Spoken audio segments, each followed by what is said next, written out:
Hi, my name is Amanda Turner, and I have a question for you. How would you feel if your child or relative was taken from you and sold for their body or usefulness? That is exactly what human trafficking is and what it entails. It's the buying and selling of an individual for sex or illegal labor. This is done all over the United States and countries, and people are constantly brought into the United States for this.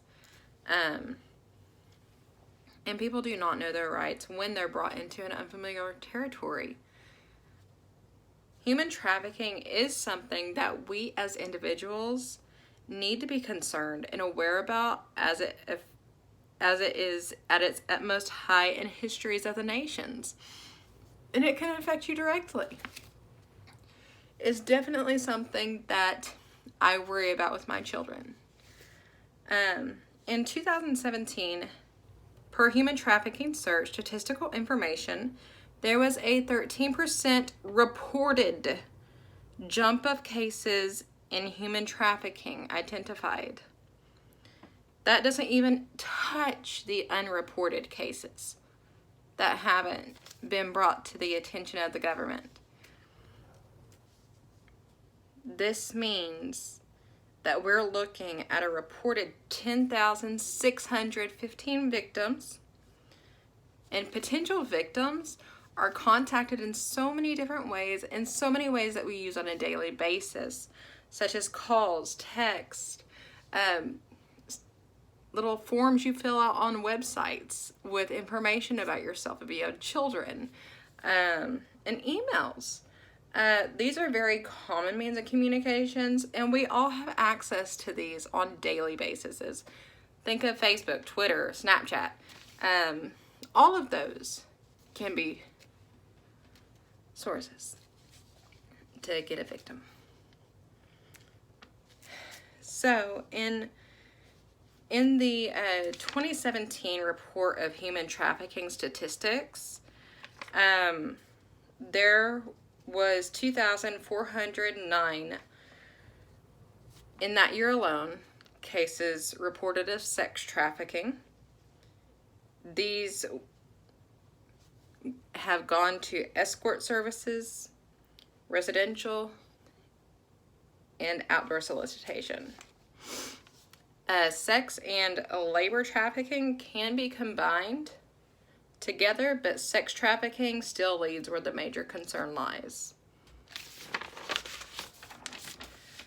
Now, labor trafficking, there has been 485 cases reported in 2017, and there are different kinds as well, such as domestic work, your regular day-to-day job, agricultural, doing manual labor, and then peddling and begging.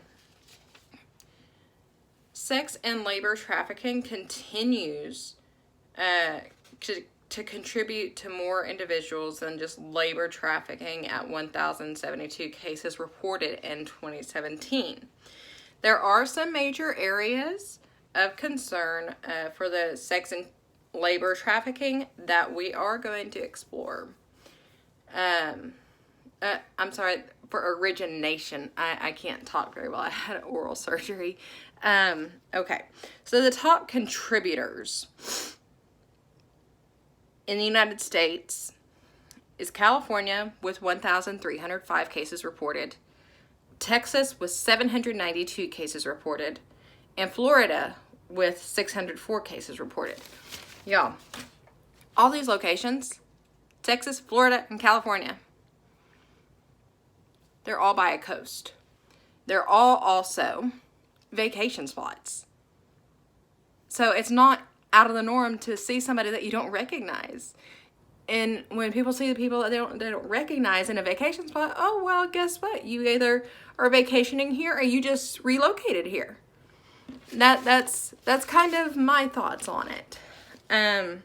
Sex and labor trafficking can affect anyone in the population, especially in higher population areas. In order to prevent becoming a victim, we as a people need to raise self-awareness and possibly even do self-defense classes for men and women and children of all ages and sizes and everybody. This is something that everybody needs to be prepared for. There are resources that are available to those victims with the Human Trafficking Network, and they will do everything in their power to aid in the safe pursuit of rescuing the individuals whom are victims. And as a population, we all have safety concerns for our children and relatives and colleagues as well as friends.